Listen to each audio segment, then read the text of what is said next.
গতিকে সময় থাকোঁতেই ৰাতিপুৱা শুই উঠি সেইকাৰণে কি কৰিব লাগে আমাৰ পোনপ্ৰথমতে শৰণৰ পাছতে যে ভজন দিয়ে ভজনৰ ব্যৱস্থাটো আছে ভজনত কিনো শৰাই হৈ যোৱা নাম প্ৰসংগ কৰা এইখিনিতো সামাজিক কৰ্ম কিন্তু ভজনত পোনপ্ৰথম সদাচাৰখিনি কথাইতো কয়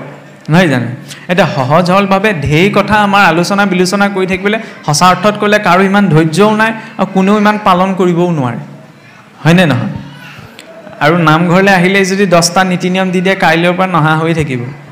এইখন নীতি নিয়ম কোনে পালন কৰি থাকে এয়াই পাইছেগৈ সেইকাৰণে কি কৰিলে ৰাতিপুৱা যে সাৰ পাইছে মাত্ৰ এটা কথা এজনে বৰ ধুনীয়া কথা এটা কৈছিল যে ইমানবিলাক আমি আলাপ আলোচনা কৰি আছোঁ কিন্তু সহজভাৱে চলি থকা জীৱনটোৰ লগতে আমি উত্তম ভক্তি কৰাৰ এটা ব্যৱস্থা থাকিব নোৱাৰেনে বেলেগ ধৰি লওক কোনো ব্যৱস্থা নোলাকে সেইটোৱেতো আজিৰ পৰা 500 বছৰ আগতে দিয়া হৈছিল অৰ্জুনকো এইটো কোৱা নাছিল নহয় ভগৱন্তই যে তুমি যুদ্ধ বাদ দিয়া মোৰ নাম লোৱা আৰু বহি থাকা গতি পাই যাবা কৈছিল জানো নিজৰ দায়িত্বটোকে কৰিব লাগিব তুমি দায়িত্ব কৰা দায়িত্ব পালন কৰা সেয়া লাগিলে যুদ্ধই নহওক কিয় কম ডাঙৰ কথা নে একমাত্ৰ আমাৰ সংস্কৃতিটোৱে সেইটো সংস্কৃতি যিটো সংস্কৃতিক নিজৰ দায়িত্ব কৰ্মটোক ধৰ্মলৈ ৰূপান্তৰ কৰা হৈছে হয়নে মহাৰাজ পৰীক্ষিতে কাৰণ আমি সহজে পৰীক্ষিতৰ দৰে গতি পাব নোৱাৰোঁ মহাৰাজ পৰীক্ষিতে সেই সমগ্ৰ পুত্ৰ ভাৰ্যা ধন ঐশ্বৰ্য সকলো এৰি থৈ গৈছিল হয়নে আমি এৰিব পৰা নাই আৰু এৰিব নোৱাৰোঁ আৰু এৰি থৈ গ'লেও কিন্তু আমাৰ অকণমান ড্ৰবেক্স আছে কেনেবাকৈ যদি অন্যত মোহগ্ৰস্ত হৈ থাকোঁ যিদৰে মহাৰাজ ভৰত হৈছিলগৈ পুত্ৰ ভাৰ্যা সকলো এৰি থৈ গ'ল ভগৱানক পাম বুলি হৰিণ পোৱালি এটাত মোহগ্ৰস্ত হৈ গ'ল হৰিণ পোৱালিটোৰ কথা ভাবি পেলাই শৰীৰটো এৰিলে কাৰণে দ্বিতীয় জন্ম হৰিণ ৰূপত লাভ কৰিব লগা হ'ল তাৰ বিপৰীতে এইফালে কংস চাওকচোন কংসই খাওঁতে উঠোঁতে বহুতে কৃষ্ণৰ কথা চিন্তা কৰি কৃষ্ণৰ সমান বুলি গতি পালে কি দেখুৱাইছে চিন্তনটো মূল বস্তু মুখেৰে উচ্চাৰণ নকৰিলেও হ'ব কাণেৰে নুশুনিলেও হ'ব যদি চিন্তন হৈ আছে আৰু ভিতৰত কেনেকুৱা ধৰণৰ চিন্তন চলি আছে তাৰ প্ৰমাণ কোনখিনিত ওলায় ঘৰত যেতিয়া অকলে থাকোঁতে মনলৈ কেনেকুৱা ধৰণৰ চিন্তা আহে সেইটোলৈ চালেই হ'ল আৰু সেই চিন্তাটোৱে প্ৰকৃততে বাস্তৱিকতাটো জল পটকৈ সন্মুখত দেখুৱাই দিয়ে ভিতৰত কি আছে যদি অকণমান অকলে বহুতে অকণমান ধৰি লওক বেয়া চিন্তা আহিছে তেতিয়াহ'লে জানক ভিতৰত আৰু মেৰামতি কৰাৰ প্ৰয়োজনীয়তা আছে লাগিলে মোৰ যিমানেই শাস্ত্ৰ জ্ঞান নাথাকক কিন্তু যদি ভাল চিন্তা আহিছে যে বোলে ঠিকতে গৈ আছে ঠিকনা নজনাকৈও যদি সঠিক গাড়ীখনত উঠা যায় তেতিয়াহ'লে সঠিক জেগাতেই নামিবগৈ কিন্তু যদি ঠিকনা জনাৰ পাছতো যদি সঠিক গাড়ীখনত উঠা নাযায় তেতিয়াহ'লে য'তে ত'তে বিচাৰি ফুৰিব লগা হয় সেই সঠিক গাড়ীখনৰ বাবে এই সদাচাৰ দিয়া হৈছিল আমাৰ সেইবাবে ভক্তি নামঘৰত আৰম্ভ নহয় পথাৰৰ পৰা আৰম্ভ হয় পথাৰৰ দিনত ধৰি লওক তথাকথিত এটা গাঁৱলীয়া জীৱনলৈ চাওকচোন খেতিৰ দিনত খেতিয়কজনৰ ধৈৰ্য নাথাকে ৰাতিপুৱা শুই উঠি গা ধুই পেলাই গোসাঁই ঘৰ সোমাই পথাৰলৈ যাম বুলি থাকিব জানো মুখেৰে ক'লেও মানি নলওঁ কোনো ধৈৰ্য নাথাকে ৰাতিপুৱাই শুই উঠি চিধাই সকলো খেতিয়ক মানুহ পথাৰলৈহে যায় তেতিয়া কি ঈশ্বৰক বাদ দি দিব নি নহয় পথাৰলৈ যাওঁতেও সেইকাৰণে খেতিত প্ৰথম হাল লগাওঁতেও আইসকলে গুজটো লওঁতে আমাৰ গুৰুক দিম ভকতক দিম বুলি কৈ লয় বিশ্বত এনেকুৱা দ্বিতীয় এটি সংস্কৃতি নাই গছপুলিটো ৰুওঁতেও যে নিজৰ পেটৰ নিমিত্তে ৰুইছোঁ এইটো কোৱা নহয় যে গুৰুক লাগিব ভকতক লাগিব ইতৰ প্ৰাণীসকলৰ প্ৰতিও লাগিব তাৰ পৰা সেই চাউল আহি চৰুত পৰিছেহি যিটো উপাসনা নামঘৰ মণিকূটত হৈছে সেই একেটা উপাসনাই পাকঘৰতো হয় কাৰণ ব্যৱহাৰিক জীৱনত ভক্তি সময় দিছে ভাগৱতে নিত্য নৈমিত্তিক যত জাতি ধৰ্ম আশ্ৰমৰ যি কৰ্ম আছে সকলো ঈশ্বৰমুখী হৈ গ'লে চব ভাগৱত ধৰ্মলৈ ৰূপান্তৰ হৈ পৰে চৰুটো যাতে ঠেকেচ মাৰি থ'ব নোৱাৰে সেইকাৰণে চৰুটোৰ নিৰ্ণয় আছে হয়নে নহয় নহ'লে ধৰি লওক ইমান গৰম আজি কি বনালোঁ ঠেকেচ মাৰি থ'ম নহয় কিন্তু যেতিয়া ধৰ্ম সেই চৰুটোক ধৰ্মৰ চৰু বুলি ভবা যাব তেতিয়াহ'লে সন্মানে থ'ব নহয় জানো চাকি গছাটোৰতো আমাৰ নিৰ্ণয় আছে চাকি গছৰ নিৰ্ণয় আছে নহ'লে আৰু চাকিত মিঠাতেল দিলোঁ হলি তেল দিলোঁ কৃষ্ণ বীজ জ্বলালোঁ হৈ গ'ল নহয়নে পিছত নুমাই যোৱাৰ পিছত চাকি গছ জ্বলিয়াই দিবলৈও আছোঁ কিন্তু যেতিয়া নিৰ্ণয় সহকাৰে চাকি গছ জ্বলোৱা যাব তেতিয়া মই গছাটো পৰি গ'লেও কৃষ্ণ বুলি ক'ম চাকি গছো মই জ্বলি শেষ হোৱাৰ পিছত বেলেগলৈ দলিয়াই নিদিওঁ নহয়নে আজিকালি অভাৱ ক'ত হৈছে এতিয়া চাবচোন মহাপুৰুষে সেইকাৰণে চব বস্তুতে নিৰ্ণয়যুক্ত কৰিলে খোলটো মই বজাবলৈ জানো বজাবলৈ জানিলেই নহ'ব নহয় খোলটোৰ জৰিডালৰ নিৰ্ণয় আছে তালিৰ নিৰ্ণয় আছে নহয় জানো সেই নিৰ্ণয়টো জানি পেলাই যেতিয়া খোলটো বজাব তেতিয়াহ'লে কি হ'ব খোলটোৰ প্ৰতি সন্মান এটা থাকিব নহয়নে খোলটো য'তে ত'তে তেওঁ নথয় আৰু সেই খোলটো বজাওঁতে গেলা পানী এসোপা খাই নলয় বুজি পাইছেই নহয় আজিকালি তেনেকুৱা উদাহৰণো দেখা দি গৈছে তালজোৰ বজাব জানিলেই মই পাৰ্গত নহয় তালজোৰ জৰিডালৰ নিৰ্ণয় আছে তালজোৰৰ নিৰ্ণয় আছে সেই নিৰ্ণয়টো জানি পেলাই যেতিয়া লোৱা যাব তেতিয়ালে সেই তালজোৰৰ প্ৰতি সন্মানটো থাকিব নহয়নে নহলে বজাই হ'ল যতে এৰিলো মালা বস্তু এৰি থৈ অহা উদাহৰণো আছে নহয়নে সেইকাৰণে প্ৰতিটো বস্তুৰ নিৰ্ণয়টো লাগে যেতিয়া আইগৰাকীয়ে চাওকচোন সেইজনে পথাৰত খেতি কৰি আছে এইজনে চৰুটো পাতিছে ধৰ্মৰ চৰু বুলি আজিকালি উধান গুচি গ'ল যেনিবা গেছ আহিলে হলেওতো নিৰ্ণয় আছে হেতাখনৰ নিৰ্ণয় আছে উত্তৰ ভাৰত দক্ষিণ ভাৰতৰ ফালে দেখিছেনে কেতিয়াবা টিভি চিভিয়ে এই মানে মন্দিৰবিলাকত কি কৰে তাততো আৰু ভাতৰ ভোগ দিয়ে নহয় জানো ভাত মানে যেনেকৈ জগন্নাথত বনাই আনি পেলাই ভগৱানৰ ওচৰতটো ৰাখেহি আমাৰতো নাৰাখে নামঘৰটো ভাত তেনেকৈ অৰ্পণ নকৰে কিয় নাৰাখিলে জানেনে আমাৰ এটা বৰ বেয়া স্বভাৱ আছে আমি কি কৰোঁ বনাই থকাৰ পাছতে লৈ পেলাই অকণমান চেলেকি চাওঁ বোলে নিমখ ঠিকেই হৈছে নাই হোৱা তেতিয়াহ'লে কি হৈ যায় এইটো উচ্ছিষ্ট হৈ যায় হয়নে আমাৰ সেৱা হয় সকলো নহয় কিন্তু প্ৰায়ে দেখা যায় বনাই থাকোঁতে বোলে টেষ্ট কৰিছে যে টেষ্ট কৰি চোৱাৰ পৰা উচ্ছিষ্টটো কেনেকৈ আকৌ বেলেগকৈ ভগৱানক অৰ্পণ কৰিব সেইকাৰণে চৰুত দিওঁতেই ভগৱানক অৰ্পণ নহয়নে তাত দিওঁতেও কিমান সূক্ষ্ম বৈজ্ঞানিক চিন্তা আছে চাউলকেইটা পাক কৰোঁতে যিটো ভাৱ লৈ বনোৱা যায় সেই ভাৱটো চাউলমুঠিয়ে গ্ৰহণ কৰে ঘৰত এইটো বহুত বিখ্যাত এটা পৰীক্ষা 2015 চনতে জাপানৰ এজন বিজ্ঞানীয়ে কৰি দেখুৱাইছিল মানে সিজোৱা চাউলকেইটা এটা পাত্ৰত থৈ তালে চাই মই ভাল ভাৱত চাইছোঁ সন্মানত চাইছোঁ আনকেইটালৈ চাই ভেকাহি মাৰি দিছোঁ বেমাৰ আজাৰৰ নাম কৈছোঁ তেনেকৈ থৈ দিলোঁ পাছদিনা আকৌ ভাল কথা কোৱা কেইটালৈ চাউলকেইটালৈ চাই মই ভাল কথা কৈছোঁ বেয়া কোৱা কেইটালৈ বেয়া কথা তেনেদৰে চালে ভাল কথা যিকেইটালৈ চাই মই ভাৱ প্ৰকাশ কৰিছোঁ তাত ভেঁকুৰ নুঠে কিন্তু যিকেইটালৈ চাই মই বেয়া কথা কৈছিলোঁ তাত ভেঁকুৰ উঠি যাব সেইকাৰণে অন্নক ব্ৰহ্ম বুলি কৈ আছে কাৰণ অন্ন ব্ৰহ্মই জীৱ ব্ৰহ্ম শৰীৰত ধৰি ৰাখিছে সেইকাৰণে তাত সেই শুদ্ধ আত্মিকতাটোৰ বাবে প্ৰতিটো বস্তুৱে নিৰ্ণয় দি দিলে ভাতকেইটা কি পানী গিলাচৰ এইটো শক্তি আছে পানীকটো লিকুইড কম্পিউটাৰ বুলি কোৱা হয় যিটো ভাৱত পানী কিনিলে চোৱা যায় সেই অনুসাৰে পানীৰ আণৱিক সংগঠনটো সলনি হৈ যায় বোলে গেছৰ পিল খাইছে পেটৰ বিষ ভাল হয় নাই গাঁৱতে বোলে পানী কটা মানুহ এজন আছে পানীকণ কাটি দিলে পেটৰ বিষ ভাল হৈ যায় কিয় তাত এটা বিশ্বাসটো জড়িত হৈ আছে লগতে সেই পানীখনত কিখিনি কথা কোৱা হৈছে সেইকাৰণে আমাৰ চাবচোন নামঘৰত মণিকূটত ঘটি এটা থোৱাৰ ঈশ্বৰৰ বোলে জলপান কৰা পাত্ৰ হিচাপত এটা থোৱা নিয়ম আছে নহয়নে কিয় থয় বেমাৰ আজাৰ হ'লে তাৰে পানী এচাতি আগৰ মানুহে মূৰত দি দিয়ে বা তাৰে খাবলৈ দিয়ে কিয় সেইটো অন্ধবিশ্বাস নহয় তাত এটা শুদ্ধ আত্মিক পৰিৱেশ আছে আৰু ভাগৱত পাঠ কৰোঁতেও আমাৰ সেইটো কি কয় ভক্তি সৰোবৰ বুলি যে কয় আজিকালি কি হ'ল আৰু এই দেশৰে আপোনাৰ বালিচন্দাই আহোবা মাতিলে গাঁত এটা খান্দিলে আৰু বাল্টিয়ে পানী আনিলে ঢালি দিলে ভক্তি সৰোবৰ হৈ গ'ল তেনেকৈ নহয় আগতে কি হৈছিল এতিয়াও ব্যৱস্থা আছে সেই জল আনয়ন কৰে নহয়নে আনয়ন কৰি আনি পেলাই ভাগৱত পাঠৰ সন্মুখত সেই ভক্তি সৰোবৰটো স্থাপন কৰে তাৰপিছত ভাগৱত শেষৰ দিনা কি কৰে আমাৰ লোকসকলে তাৰে অকণমান ঘৰলৈ লৈ যায় বেমাৰ আজাৰ সময়ত হেৰি কৰিবলৈ বুলি এইটো অন্ধবিশ্বাস নহয় খালি আজিকালি দিশবিলাক সলনি হৈ গ'ল গাঁত এটা খান্দিলে আজিবিলাক চব ডেকৰেশ্যনত সোমাই গ'ল সেইকাৰণে মানে ইমান এটা অনুভৱ লৈ নাযায়গৈ ভাগৱতৰ চাকি গছৰ আপোনাৰ তেল নিয়ে নহয়নে তেল নি লাভ নাই সেই তেলকণ নি পিঠা বনাই খোৱাগেই ভাল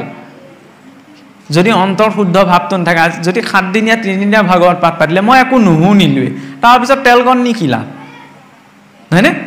কোনোবাই বিশ্বাসত নিছে সেইটো মই বিৰোধিতা কৰিবলৈ যোৱা নাই তেলকণ নিয়ক পানীকণ নিয়ক যি নিনিয়ে আমাৰতো ভাগৱতৰ ভেটি মাটিও নিয়ে কিছুসকলে বুজিছেনে অদ্ভুত চিন্তা ভাগৱতৰ মাজত প্ৰতিটো স্কন্ধত আমাৰ কাঠি দিয়া হয় এইফালে আছেনে নাই নাজানো আমাৰ ফালে আছে কাঠি থাকে নহয় মানে প্ৰতিটো স্কন্ধ হিচাপ এটা দিবলৈ বোলে ইমানটা বজাত ইমান এইটো প্ৰথম স্কন্ধ শেষ হ'ব কাঠি এটা ভৰাই থোৱা যায় 7 দিনীয়া খণ্ড পাঠ পাতিলে বহুতে আপোনাৰ সেই শেষৰ দিনা কাঠিকেইডাল নিবলৈ হুলস্থুল কৰে বোলে কেলে পানী জাৰিবলৈ কামত আহিব বুজিছেনে বোলে ভূত পেট লাগিলে কামত আহিব পঢ়া শুনা ল'ৰা ছোৱালী ঘৰত বোলে থাকিব লাগে এনেকুৱা চিন্তা কৰিব লাগিছিল কি কৰি আছোঁ কি সিমানলৈকে আমি ভাবিছোঁ কিন্তু ভক্তিৰ ধাৰাটোত গুৰুত্বতা দিয়া নাই সেই চৰুটোত গুৰুত্বতা দিয়া নাই আগতে পাকঘৰ কেনেকৈ আছিল মানুহৰ ঘৰ আটাইতকৈ চুকটোত হয়নে নহয় যাতে পোনপ্ৰথমতে অহা মানুহ এজনে চিধাই পাকঘৰলৈ যাব নোৱাৰে আজিকালি কি হ'ল ড্ৰয়িং ৰুমৰ সৈতে এটেচ হ'ল এইফালে ভাতো বনাই থাকিব এইফালে আলহীৰ সৈতে কথাও পাতি থাকিব এইটো আমাৰ সংস্কৃতি নহয় তাত বনাওঁতে শুদ্ধ আত্মিকতা মনটো শান্তিৰে বনোৱাটো প্ৰয়োজন এইফালে এইটোতো কাণত থাকিলেতো ক'বই নালাগে আৰু নহয়নে এইটো কাণত লৈ যেতিয়া সেওপা বনাব সেওপা আৰু ভাত বা খোৱাৰ যোগ্যতা নাথাকেগৈ এইটো কেৱল শৰণীয়া ভজনীয়া ভকতৰ বাবেই নিয়ম নহয় প্ৰত্যেক মনুষ্যৰ বাবে তাতে আজিকালি আৰু এটা ছিষ্টেম হৈছে বুফে ছিষ্টেম থিয় হৈ খোৱা নহয় থিয় হৈ কুকুৰ মেকুৰীয়ে খায় পানী গিলাচ খাওঁতেও বহি খাব লাগে পেটটোত চাপ পৰাৰ লগে লগে জঠৰাগ্নি সক্ৰিয় হয় এইখিনি কথাটো গুৰুৱে ভজন দিওঁতে শিকায় ভজন লৈ পেলাই শৰাই নহজালেও হ'ব সমাজে আজ্ঞা দিলে তেওঁ শৰাইখন সজাবগৈ নহয় জানো সমাজে আজ্ঞা নিদিলেতো নোৱাৰে নামখাৰ প্ৰসংগ সমাজে ক'লেহে তেওঁ গাব সেইখিনি পাছৰ পৰ্যায়ৰ কথা প্ৰথম সদাচাৰখিনি আৰু এই সদাচাৰখিনিৰ জৰিয়তে এই মনুষ্যৰূপী জীৱটো এই কাম ক্ৰোধ লোভ মোহ মদ মাচৰ্যৰ মাজত থাকিও সংযমত থাকিব পাৰে হয়নে সেই ভাতকেইটা যেতিয়া বাঢ়ি দিয়া হ'ল বাঢ়ি দিওঁতেও ভাতকেইটা বনাওঁতে যিমানখিনি সময় লাগিছে খেতিটো কৰোঁতে বেছি সময় লাগিছে নহয় জানো আমাৰতো সেই তাৰে কেইটামান অন্য জীৱসকলৰ প্ৰতি অৰ্পণো কৰা হয় খোৱাৰ আগত হয়নে নহয় প্ৰথম ঈশ্বৰক নিবেদন কৰাৰ পাছত তেওঁ গ্ৰহণ ইমান চিন্তা সোমাই আছে ইয়াৰ জৰিয়তে কি হয় ব্যক্তিজন বিনয়ী হয় আৰু য'ত বিনয়ী ভাৱ থাকে তাত কাম ক্ৰোধ লোভ মোহে প্ৰভাৱ পেলাব নোৱাৰে খোৱাৰ পাছত যেতিয়া মল সৃষ্টি হ'ব শৌচাগাৰলৈ আমি যেতিয়া যাওঁ শৌচাগাৰলৈ যাওঁতে তাতোতো ভাগৱত ধৰ্মৰ নিয়ম আছে পানীখিনি হ'ল বুলিয়ে ঢালি নে তাত জলৰূপী নাৰায়ণক জ্ঞান কৰি নহয় জানো সমগ্ৰ তীৰ্থ জ্ঞান কৰি পেলাই সেই জলেৰে গাটো ধোৱা এতিয়া কিছুসকলে পটককৈ কৈ দিব এইবিলাক বোলে মহাপুৰুষৰ আদৰ্শ নহয় বোলে তীৰ্থ বুলি কৰে জলত শুদ্ধি প্ৰতিমাত কৰে দেৱতা বুদ্ধি বৈষ্ণৱত তাই খবমতি গৰুটো অধম কৃষ্ণ বদুতি এনেকৈ কিছুসকলে কয় নহয় চব অৰ্থ আজিকালি বিপৰীত হৈ গ'ল সেইকাৰণে শাস্ত্ৰৰ অৰ্থ বিচাৰ কৰিবলৈ যাতে কোনে কি কৈছে এইটো জৰুৰী নহয় শাস্ত্ৰৰ তাৎপৰ্যত সেইটো লিখা আছেনে নাই মহাপুৰুষে যিদৰে কলম ধৰিছে যেবে টিকা ভাষ্য চাই দেখা এইটো কথা নাই নিন্দা তেবে বুলিবা হ'ব যদি ভাগৱতৰ ভাষ্যত মই লিখা কথাবিলাক নাই তেতিয়াহে মোক নিন্দা কৰিবা গতিকে কোনে ভাগৱত পঢ়ি শাস্ত্ৰবাই কি বুজিছে এইটো জৰুৰী নহয় মই কোৱা কথাটো শাস্ত্ৰৰ ভাষ্যত থাকিব লাগিব তেতিয়াহে সেইটো মান্য তস্মাৎ শাস্ত্ৰ প্ৰমাণন্তে কাৰ্য ব্যৱস্থিত যিটো ভাগৱত ভাষ্যত নাই সেইটো প্ৰমাণিত বা সেইটো গ্ৰহণীয় নহয় তীৰ্থ বুলি কৰে জলত শুদ্ধি এই উপদেশটো দশমত আপোনাৰ নন্দ মহাৰাজে বলদেৱক দিছিল যে জল বুলি তীৰ্থকো জ্ঞান কৰা হয় ক্ষমা কৰিব জলক তীৰ্থ বুলিও জ্ঞান কৰা হয় নহয়নে কাৰণ বিষ্ণু পাদুদকী গংগা বুলিতো আমি জানো গংগাটো ভগৱান বিষ্ণুৰ নখৰ পৰা উৎপত্তি জলকো তীৰ্থ বুলি জ্ঞান কৰা হয় প্ৰতিমাটো দেৱতা বুদ্ধি কৰা হয় কিন্তু বৈষ্ণৱজনৰ ক্ষেত্ৰত যি তীৰ্থ বুলি জ্ঞান কৰা নাই বৈষ্ণৱজনক যি সাক্ষাৎ দেৱ বিগ্ৰহ বুলি ভাৱনা কৰা নাই সেই চিন্তাটোহে গৰুটো অধম কিন্তু কিছুৱে ইয়াৰ বিপৰীত অৰ্থ কৰি পেলালে ভাগৱতৰ দশমৰ পাত লুটিয়াই চালেই হ'ল কি প্ৰসংগত কি কথাটো কৈছে নহয় জানো গতিকে যিটো উদ্দেশ্যত যিটো কথা কোৱা গৈছে সেইটোতহে আমি মানিব লাগে গা ধুবলৈ যাওঁতে যেতিয়া সেই জলক তীৰ্থ বুলি জ্ঞান কৰি জলৰূপী নাৰায়ণ বুলি জ্ঞান কৰি গাটো ধোৱা যাব তাতোতো ভক্তি আচৰণ হৈছে তাতোতো ঈশ্বৰ চিন্তন হৈছে মাটি পানী লোৱাটো আজিকালি গুচি গ'ল অন্ততঃ চাবোনে হাতখন ধুওঁতে ভৰিকেইটা ধুওঁতে গুৰু বাক্য আছে তাত নহয় জানো গুৰু বাক্যৰে মুখাতকেইটা ধোৱা কিন্তু সমস্যা সেইখিনিতে সেইকেইটাতো মনত নাথাকেগৈ আমুকৰ পুতেকৰ জীয়েকৰ শাহুৱেকৰ বৈয়েকৰ নাম পতককৈ মনত ৰয় কিন্তু এইবিলাক কথা মনত নাথাকে কিয় মনত নাথাকে জানেনে কাৰণ আমুকৰ পুতেকৰ জীয়েকৰ শাহুৱেকৰ বৈয়েকৰ কথা এইবিলাক ৰজুগুণ প্ৰধান শৰীৰটোত ৰজুগুণ বৃদ্ধি হৈ আছে সেইবিলাক কথা সহজে মনত ৰয় কিন্তু এইবিলাক সত্ত্বগুণ প্ৰধান সেইকাৰণে সহজে মনত নৰয় সহজে পালন কৰিবও নোৱাৰে সত্ত্বগুণটো বৃদ্ধি হ'বলৈ সেইকাৰণে অন্নত শুদ্ধতাটো লাগে শুদ্ধ সাত্বিকতাটো লাগে নহয় জানো বাক্যত শুদ্ধ সাত্বিকতাটো লাগে কৰ্মত শুদ্ধ সাত্বিকতা কাৰণ তাৰ পৰাই সংস্কাৰটো আহিব তাৰ পাছত তাৰ বিপৰীতে আমি ৰাতিপুৱা শুই উঠাৰ লগে লগে আজি যে দিনটো দেখা পালোঁ পোনপ্ৰথমতে গুৰুক চিন্তন গুৰুৰ জৰিয়তে আমি ভগৱতমুখী হৈছোঁ নিজৰ ইষ্টদেৱতাক ইষ্টদেৱক চিন্তন কৰাৰ পিছত আমাৰতো বিচনাৰ পৰা নামিও বসুমতীক সেৱা কৰা হয় নহয়নে সমুদ্ৰ মেখলে দেৱী পৰ্বত তনমণ্ডলে বিষ্ণু পত্নীম নমস্তভ্যম পাদস্পৰ্শম ক্ষমস্বয় বহুতে এইবিলাক কি বুলি ভাবে আন দেৱী বন্দনা বুলি ভাবে এইবোৰ মূৰ্খামিৰ বাহিৰে একো নহয় বসুমতী আমাৰ 5 গৰাকী মাতৃ আছে এগৰাকী নিজৰ জন্মদাত্ৰী মাতৃ এগৰাকী হৈছে বেদ মাতৃ আনগৰাকী হৈছে বসুমতী তৃতীয় গৰাকী হৈছে গোমাতৃ আৰু পঞ্চম গৰাকী হৈছে গুৰু পত্নী বা গুৰু মাতৃ এই 5 গৰাকী মাতৃ আছে মনুষ্যৰ জীৱনত গতিকে বসুমতী কোন স্বয়ং বিষ্ণুৰ পত্নী যিদৰে নিজৰ মাতৃয়ে এই শৰীৰটোক পালন পোষণ কৰি ডাঙৰ দীঘল কৰিলে এই বসুমতী আমাক অন্ন বস্ত্ৰ দি পালন কৰি আছে গতিকে ৰাতিপুৱা শুই উঠি আমিতো ভৰিয়ে স্পৰ্শ কৰিছোঁ ইমানখিনি গাব নোৱাৰিলেও ক'ব নোৱাৰিলেও অন্তত এইটো ভাৱনা যে মাতৃ মই তোমাক চৰণেৰে স্পৰ্শ কৰিছোঁ তুমি যেন মোৰ এই অপৰাধ ক্ষমা কৰা সেই বিনয়ী ভাৱত তেওঁ শয্যা ত্যাগ কৰিছে কিমান সুন্দৰ দৰ্শন চাওকচোন উঠি গৈ পেলাই শৌচাচাৰ আচৰণ কৰিলেগৈ শৰীৰটো কাৰণ শৰীৰততো 9খনি দুৱাৰ আছে 2খন কাণ 2টি নাসাৰ ৰন্ধ মুখ গুহ্য দুৱাৰ আৰু লিংগ দুৱাৰ এইখিনিয়েদি শৰীৰৰ বৰ্জনীয় দ্ৰব্যখিনি নিৰ্গত হয়, তাক নিকাহ হ'লোঁ, সেইটো বাহ্যিক শৌচ আচৰণ কৰাৰ পাছত ৰাতিপুৱা সময়ত গোসাঁই ঠাইলৈ, গোসাঁই ঘৰ সকলোৱে ঘৰত নাথাকিলেও অন্ততঃ চুক এটাও লাগে, নহয় জানো, ঈশ্বৰক চিন্তা কৰিবলৈ। কাৰণ নিজৰ ইষ্ট দেৱতাৰ উপাসনাটো আগতে অসুৰবিলাকেও এৰা নাছিল, বোলে আছে নহয় আমাৰ এতিয়াতো আগতে আপোনাৰ সকলোৰে গৃহত গোসাঁই গৃহ নাছিল, সেইকাৰণে আমাৰ ককাসকলে পাব পাৰে। আগৰ কি কৰে, গোসাঁই গৃহ সুবিধা নাছিল কাৰণে গাটো ধুই আহি সেই আপোনাৰ পাকঘৰত যেতিয়া সোমাই গৈ সেই জুহালৰ গুৰিতে সেৱা এভাগ কৰে, অগ্নিকে নাৰায়ণ বুলি জ্ঞান কৰি।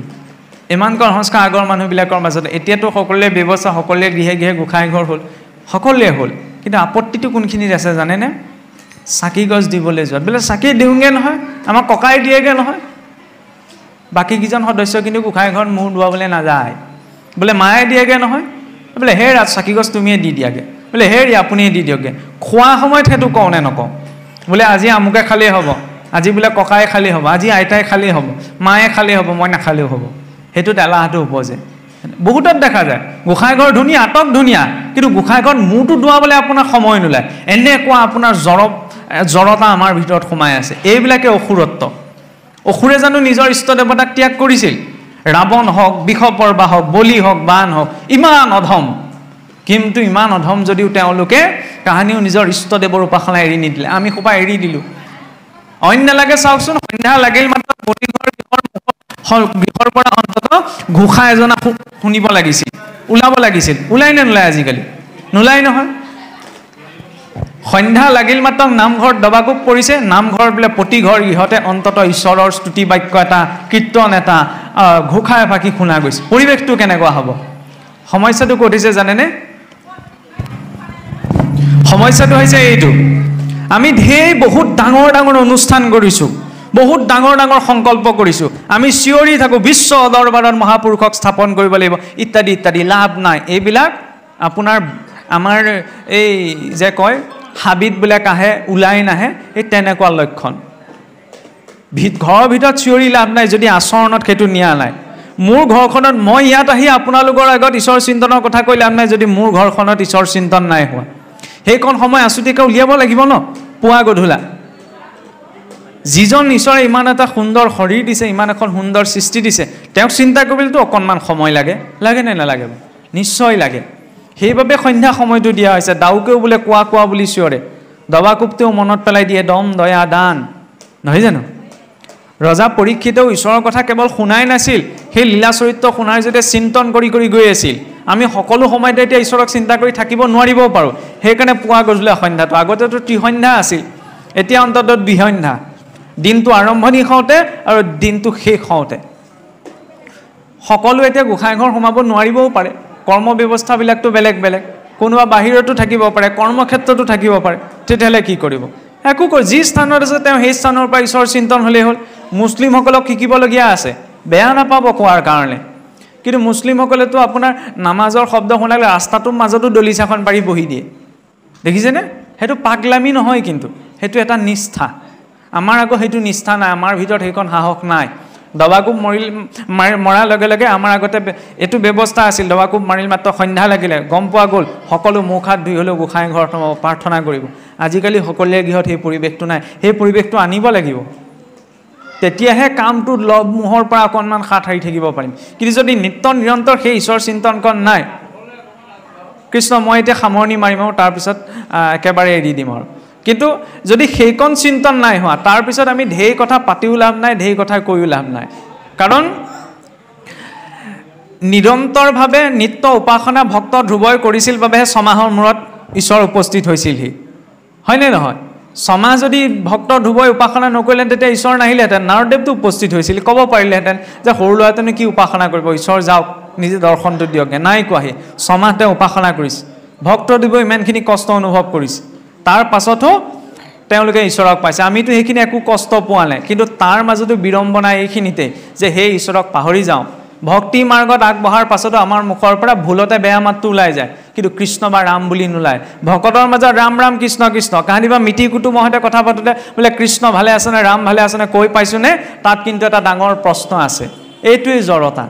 আৰু এই জড়তাটো যিদিনালৈকে নাটৰে তেতিয়ালৈকে 4 বেদ 14 শাস্ত্ৰ জানি বুজিও লাভ নাই। আৰু বৰ বেছি দীঘলীয়া নকৰোঁ আৰু আৰু সেই চিন্তনৰ বাবে মাধ্যম দিয়া হৈছিল ভগৱন্তৰ নামক, নহয়নে? কৃষ্ণ বুলি কওঁতে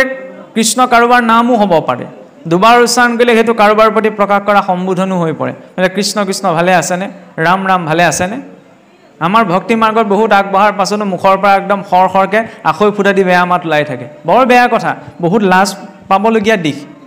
যে ভক্তি মাৰ্গত ইমান ধৰ্ম কৰ্ম আমি কৰি আছোঁ, তথাপি মুখৰ পৰা বেয়া মাতকেইটা আঁতৰাব পৰা নাই। লাজ লাগিবলগীয়া কথা। কিন্তু সেইকণ সংস্কাৰ যদি নিজৰ ভিতৰত আনিব পৰা নাই, তেতিয়াহ'লে ভেকু ভাওনা কৰি আছোঁ, একো পৰিৱৰ্তন নহয়। সেইবাবেতো কোৱা হৈছিল যে কৃষ্ণ শব্দটোত ইমান উচ্চাৰণত গুৰুত্বতা কিয় দিলে? কৃষ্ণ বুলি কওঁতে কাৰোবাৰ নাম হ'ব পাৰে, কৃষ্ণ শইকীয়া, কৃষ্ণ শৰ্মা ইত্যাদি। দুবাৰ উচ্চাৰণ কৰিলে তোৰ সম্ভাষণ হৈ যায়, বোলে কৃষ্ণ কৃষ্ণ ভালে আছেনে, ৰাম ৰাম ভালে আছেনে? সেইকণহে আচৰণলৈ নিব লাগে।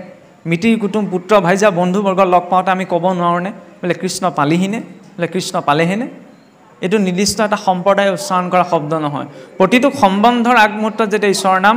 উচ্চাৰণ হ'ব, তেতিয়া সেই সম্পৰ্কটোৱে আধ্যাত্মিক হৈ যাব। সেইকণ লাগে। তিনিবাৰ উচ্চাৰণ কৰিলে সেইটোতো কাৰোবাৰ প্ৰতি প্ৰকাশ কৰা সমবেদনাও হৈ পৰে। যেনেকৈ আমি কওঁ বোলে ৰাম ৰাম ৰাম, বৰ বেয়া কথা হ'লি, ৰাম ৰাম ৰাম এইটো হ'ব নালাগিছিল। নাম কিন্তু একেটাই আছে, আৰু সেই একেটা নামকে যদি বাৰে বাৰে উচ্চাৰণ কৰা যায়, সেইটোৱে হৈ পৰে নামৰ কীৰ্তন। বাৰে বাৰে উচ্চাৰণ হৈছে। সেই নাম কীৰ্তন যদি নিৰন্তৰ জীৱনটোত চলি থাকে, প্ৰতিটো কাম কৰোঁতে, ঘৰ সাৰোঁতে, কিবা এটা বনাওঁতে, কিবা এটা খাওঁতে, কৰিবলৈ যাওঁতে, সেইটো হৈছে নামৰ সাধনা। নামৰ সাধনা কেৱল মণিকূটত বহিয়ে কৰা নাযায়, ব্যৱহাৰিক জীৱনত সৰ্ব অৱস্থাতে ভক্তি কৰা সাৱধানে। সমস্ত শাস্ত্ৰৰ তাৎপৰ্যই মানে যেতিয়ালৈকে জীৱনৰ সকলো অৱস্থালৈ ভক্তি নাযায়, তেতিয়ালৈকে ভক্তিয়ে ৰূপ পাব নোৱাৰে। আৰু সেই নিৰন্তৰ সাধনাই জীৱনলৈ সিদ্ধি আনে। সেই সিদ্ধিয়ে পথ প্ৰশস্ত কৰে মুক্তিৰ। আৰু সেই ৰূপতো নামৰ চাওকচোন, এই সাতশলপীয়া সিংহাসনখনৰ চাৰিওকাষে প্ৰতীক যে দিয়ে, আমাৰতো ভকতসকলে জানেই। একেবাৰে তলত দিয়া হয় কাছ, কাছই ধাৰণ শক্তি, ধৈৰ্য, তাৰ ওপৰত মদমত্ত হাতীটো, আৰু মদমত্ত মনৰূপী হাতীটোক নিয়ন্ত্ৰণ কৰিবলৈ নামৰূপী সিংহ। সেইকাৰণে নামঘৰৰ সন্মুখতো নামসিংহ। নামসিংহ আচলতে নামঘৰৰ সন্মুখত নহয়, নামঘৰৰ সন্মুখত বনৰ সিংহ হয়। নামসিংহ একমাত্ৰ আসনতহে থাকে। নামসিংহৰ স্থান আসনতে। আজিকালি লৈছে, ধৰি লওক আপোনাৰ গেটতো দি দিয়ে নামসিংহৰ প্ৰতীক, সেইটো নহয়। নামসিংহৰ স্থান সদায় আসনত। বনৰ সিংহটো নামঘৰৰ সন্মুখত কিয় স্থাপন কৰা হয়? কাৰণ সিংহৰ ক্ষেত্ৰ প্ৰৱেশ কৰিবলৈ গৈছোঁ, তাত সতৰ্কতাটো লাগে। তাৰ আগমুহূৰ্তলৈকে যদি অন্য ধৰণৰ বিভিন্ন চিন্তা চৰ্চা কৰি আহিছিলোঁ, প্ৰৱেশ কৰাৰ লগে লগে সেইখিনি চিন্তা যাতে এৰি থৈ আহোঁ। নামঘৰৰ গঠনটোও সেইকাৰণে তেনেদৰে হৈছে। চাবচোন, বাটচৰাটো সৰুকৈ বনোৱা যায়, গা ঘৰটো বহল হৈ যায়, মণিকূট ভাগ আকৌ সৰু হৈ যায়, দুফালে দুখন বাৰাণ্ডা থাকে। কিয়? বাটচৰাটো হৈছে চৰণ যুগল, য'ত আমি বাটচৰাত সেৱা কৰাৰ নিয়ম নাই। বাটচৰাত বৈকুণ্ঠৰ দুজনা পাৰিষদ জয় বিজয়ক চিন্তা কৰি ব্যক্তিজন সেই স্থূল বৈকুণ্ঠত প্ৰৱেশ কৰে। এই গা ঘৰটোৱে হৈছে হৃদয়। সাধাৰণ নাৰীৰ য'ত পঞ্চ কৰ্মেন্দ্ৰিয়, পঞ্চ জ্ঞানেন্দ্ৰিয়ৰূপী, দশ ইন্দ্ৰিয়ৰূপী 10টা খুঁটাই নামৰূপী গৃহত ধৰি আছে। দুফালে দুখন বাৰাণ্ডাই প্ৰকৃতিৰ আৱৰণ। নামঘৰৰ ওপৰৰ তৰপটো চাবচোন, বৰপেটা আৰ্হিৰ নামঘৰবিলাকত 3টা তৰপত চোৱা হয়, কাছ পিঠিয়াকৈ 17তম 3 গুণে 3 দি তৰপ। টোপটো ভাঙি দিয়া হয় যাওঁ, আজিকালি বাৰু টোপ ভঙা ব্যৱস্থাটো গুচি গ'ল। সেই টোপটো ভঙাৰ 3 হাত আগত বহি পেলাই নামতীজনে নাম গায়, অৰ্থাৎ সেই 3 গুণৰ ঊৰ্ধত গৈ নামতীজনে নাম গাইছে। ইমান সূক্ষ্ম দৰ্শন মহাপুৰুষে দিছিল। মণিকূট ভাগ অকণমান পৃথককৈ, এই শিৰ অংশ। সাতশলপীয়া আসনখনৰ ওপৰত বাংময় মূৰ্তিভাগ ৰখা হৈছে। কিয় দেখুৱাইছে? এইখন 14 ব্ৰহ্মাণ্ডৰ এখন বাহিৰৰ ব্ৰহ্মাণ্ডৰ আৰ্হি। আমি আছোঁ ভূলোকত। ভূলোকৰ তলত অতল বিতল সুতল তলাতল ৰসাতল পাতাল। ভূলোকৰ ঊৰ্ধত ভূলোক, সুৰলোক, মহলোক, জনলোক, তপলোক, সত্যলোক, হাতে হাতে মিলি 14খন ভুৱন, এনেকুৱা অনন্ত কোটি ব্ৰহ্মাণ্ড। তাৰ ঊৰ্ধত হৈছে বৈকুণ্ঠ। সেই বৈকুণ্ঠৰ প্ৰতীকপদ দিলে যাতে দেখাৰ লগে লগে ঈশ্বৰৰ নিজ স্থানলৈ জীৱৰ মনত পৰে। সিমানখিনিলৈকে চিন্তা মহাপুৰুষে আজিৰ পৰা 500 বছৰ আগত আমাক দি থৈ গ'ল। কিয়? যাতে এই মনুষ্য তৰি যাব পাৰে। কিন্তু যেতিয়ালৈকে নিজৰ এই আচাৰ আচৰণ কিছুমান আমাৰ পৰিৱৰ্তন নিজেই নহয়, আনে পৰিৱৰ্তন, আমি সমাজ পৰিৱৰ্তন কৰিবলৈ চেষ্টা কৰিব নালাগে। সমাজ এনেও পৰিৱৰ্তন নহয়, আৰু সমাজ পৰিৱৰ্তনৰ দায়িত্ব কোনেও কাকো দিয়া নাই। ভগৱন্তই নিজেই কৈছে, যেতিয়া অধৰ্মৰ গ্লানি হ'ব মই নিজে অৱতাৰ লৈ আহিম। কিছুসকলে চিন্তা কৰে নহয়, এনেকৈ থাকিলে সমাজৰ কি হ'ব? কোনে দিলে দায়িত্ব সমাজৰ কথা চিন্তা কৰিবলৈ? প্ৰথম নিজৰটো ৰক্ষা কৰাৰ চিন্তাটো ভাবিব লাগে। আমি নিজকেই ৰক্ষা কৰিব নোৱাৰোঁ, আনক কি দেখিম? আনক পৰিৱৰ্তন কৰিব নোৱাৰোঁ, নিজক পৰিৱৰ্তন কৰোঁ। নিজৰ পৰিৱৰ্তনে নিজৰ চাৰিকাষটো পৰিৱৰ্তন কৰে। আজি যদি ডাঙৰজনৰ মুখত যদি বেয়া মাত এটা মতা শুনিছে, তেতিয়াহ'লে সেই ল'ৰাটোক সেই ছোৱালীজনীক বেয়া মাত মাতিবলৈ বেলেগকৈ শিকাব নালাগে। আৰু সিহঁতক আমি ক'ব নোৱাৰোঁ যে বোপাই তোমালোকে বেয়া মাত নাপাতিব, কাৰণ ডাঙৰজনেই দেখুৱাইছে, নহয় জানো? প্ৰথমতে সেই পৰিৱেশটো আঁতৰাব লাগিব। মা নবোলৈতো ৰাম বুলিব লাগে, গৈ পেলাই বেয়া মাতটাহে শিকায়গৈ। সমস্যাটো সেইখিনিত সৰু সৰু কথাত কিছুমান পাক লাগি আছে সেইবিলাকত যেতিয়া আমি সতৰ্কতা কিছুমান দিম তেতিয়া জীৱনটো আমি ভবাতকৈও বহুত সুন্দৰ হ'ব তাৰ মাজত এতিয়া চিন্তা এটা আহিব কেইজনমানৰ কি বুলি ভাবি আহিব এনেকৈ চলিয়ে আছেচোন এনেকৈ চলিয়ে গ'লচোন তাৰ মাজত আকৌ এইবিলাক ভবাৰ কি প্ৰয়োজনীয়তা আছিল চলিবলৈ হ'লে যেনে তেনে চলি যাব পাৰে কিন্তু আমি চলাটোকে নিবিচাৰোঁ ন খোৱা সময়তো ভালতকৈ ভাল বস্তুটো আমি খাব বিচাৰোঁ কাপোৰ এযোৰ পিন্ধিলেওচোন আমি ভাল কাপোৰ এযোৰ পিন্ধিব বিচাৰোঁ নহয় জানো ঠিক তেনে চলি যোৱাটো ডাঙৰ কথা নহয় জীৱনটো যিমান পাৰি সিমান সুন্দৰ কৰিব বিচাৰোঁ সুন্দৰতাৰ বাবে এইখিনি তথ্য দিয়া হৈছে আমাৰ শাস্ত্ৰসমূহত তাক মাত্ৰ আমি নিজৰ খাদ্য অনুসাৰে গ্ৰহণ কৰিব লাগে আৰু গোলাপ ফুল পাহত যেতিয়া গোন্ধ আহে তেতিয়া ভুমুৰাক মাতিব নালাগে যে মোৰ গোন্ধ ৰস সৃষ্টি হ'ল মই ৰস দিব পাৰিম মই এতিয়া ভুমুৰাবিলাক তহঁতি আহ বা তোমালোক আহা ফুলপাহত গোন্ধ আহিলে স্বভাৱতেই তালৈ ভুমুৰা যাবই মৌ মাখিটো যাবই হয়নে নহয় খালি তাত সুগন্ধিটো প্ৰকাশ পোৱা প্ৰয়োজন ক'ব বিচৰা হৈছে কি আমি নিজক ঠিক কৰাটো প্ৰয়োজন নিজক যদি আমি ঠিক কৰোঁ ভালখিনি আমাৰ প্ৰতি আকৰ্ষিত হ'বই আৰু বেয়াখিনি আমাৰ পৰা আঁতৰি যাবই কিন্তু যদি নিজক ঠিক নকৰোঁ তেতিয়াহ'লে লাভ নাই বোকাত পদুম ফুল থাকিলেও ব্যক্তিজনে বোকাৰ পৰাই পদুম ফুল ছিঙি আনে গতিকে আমি আৰু বেয়া পৰিস্থিতিত থাকিলে যদি নিজে ভাল হৈ থাকোঁ তেতিয়াহ'লে সংসাৰ একো অপশক্তি আমাক প্ৰতিশোধ কৰিব নোৱাৰে আৰু বৰ বেছি দীঘলীয়া নকৰোঁ আৰু এইখিনি প্ৰসংগতে মই কথা সামৰিব বিচাৰিছোঁ পৰৱৰ্তী ভাগৱতৰ পাঠলৈ সেৱা জনাইছোঁ এতিয়া ভাগৱত পাঠতো ইয়াৰ ব্ৰহ্মোপদেশৰ পাছত অধ্যায় এটি আহে ভাগৱত তাৎপৰ্য বুলি য'ত 12 স্কন্ধ ভাগৱতৰ তাৎপৰ্য প্ৰকাশ কৰা হৈছে তাতো মহামুনি শুকদেৱে মহাৰাজ পৰীক্ষিতৰ সন্মুখত 12 স্কন্ধৰ তাৎপৰ্য যিটো আমি চামাৰি বুলি কওঁ সাৰাংশ মাত্ৰ কেইটামান শাৰীত প্ৰকাশ কৰিছে আৰু সেই সাৰাংশ কি ইমান সহজ সৰলভাৱে কৈছে যে নিগদতি সুত শুনিও শৌনক প্ৰমুখ্যে ঋষি যতে ক 12 স্কন্ধৰ যিটো তাৎপৰ্য কহোঁ তাক শুনিও ক পৰে বা পিছলে যদি ব্যাখ্যুধায়ে তৃষ্ণায়ে পীড়িত হুয়া নমো হৰি বুলি ডাকি উচ্চ কৰি মাধৱৰ নাম লয়া এতেকতে তাৰ গুচিল পাতে ক অনেক কোটি জন্মৰ হৰিৰ নামক কীৰ্তন কৰিয়া মহাশুদ্ধ হুৱে নৰ 12 স্কন্ধৰ তাৎপৰ্য কি পঢ়োঁতে বা পিছলোতে খাওঁতে বা উঠোঁতে বা বহুতে একান্ত ভাৱত যদি হৰিৰ চিন্তন হৈছে তেতিয়াহ'লে তেওঁৰ সমস্ত পাপ নষ্ট হৈ বোলে মুক্তিৰ দুৱাৰ খোল খায় আমিতো ৰাম কৃষ্ণ হৰি গোপাল গোবিন্দ নাৰায়ণ নাম লৈ আছোঁ আমাৰ কি পাপ নষ্ট হৈ নাই হয়নি হৈছে কিন্তু কি হয় খেতিটো বোলে ভাল হ'লেই নহ'ব নহয় খেতিটোৰ পৰা অৰ্জন কৰা ধানখিনি সঞ্চয় কৰিবলৈ ঘৰত ভাল ভঁৰাল এটাওতো লাগিব নহয় জানো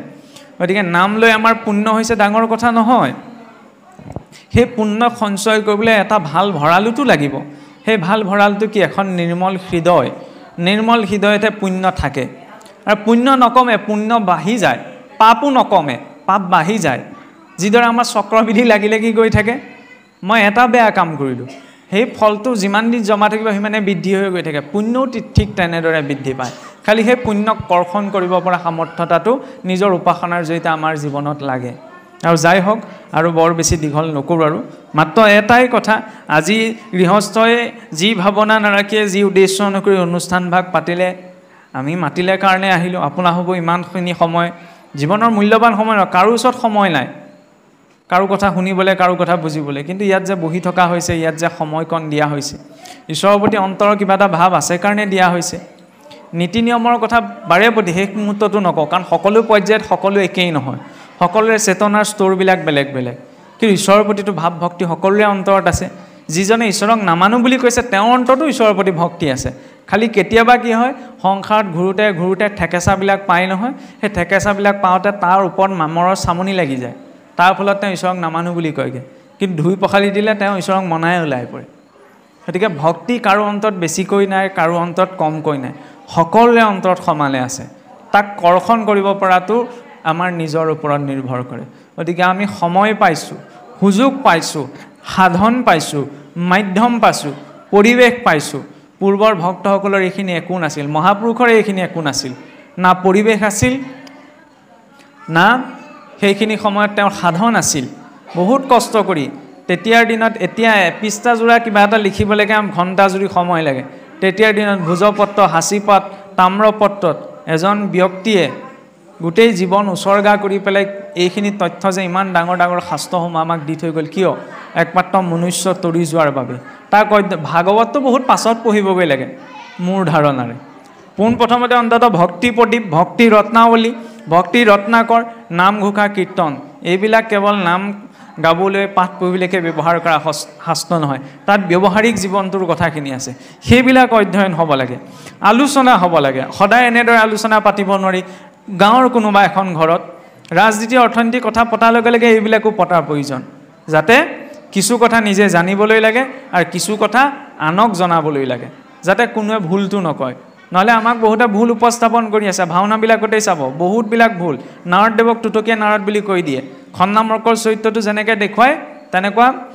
ভেঙুচালী মহাপুৰুষৰ সংস্কৃতিত আজিলৈকে হোৱাই নাই তাকে চাই আমি ধুনীয়াকৈ প্ৰমোদ পাওঁ এইবিলাকে অপযশ মাত্ৰ সৰু কথা দুটা কৈছোঁ আৰু হয়নে গতিকে সেইখিনি সময়ত ব্যক্তিজন নিজে বক্তাজনতকৈ শ্ৰোতাজন বেছি অভিজ্ঞ হ'ব লাগে নহয়নে সুতুমুনিতকৈ অভিজ্ঞ বেছি চাবলৈ গ'লে সৌনকাদি ঋষিসকলে সেইকাৰণে সুধি সুধি গৈ আছে সেইবাবে ভাগৱতে ইমান এটা ৰূপ পালেগৈ গতিকে আমি নিজৰ স্থিতিটোত যেতিয়া নিজে সতৰ্ক হওঁ তেতিয়া জীৱনত পাবলগীয়াখিনি সকলোৱে ঈশ্বৰে মাৰ্গদৰ্শন কৰায় আৰু বেছি দীঘলীয়া নকৰাও ইমানখিনিতে মোৰ বক্তব্য ৰাখিব বিচৰা হৈছে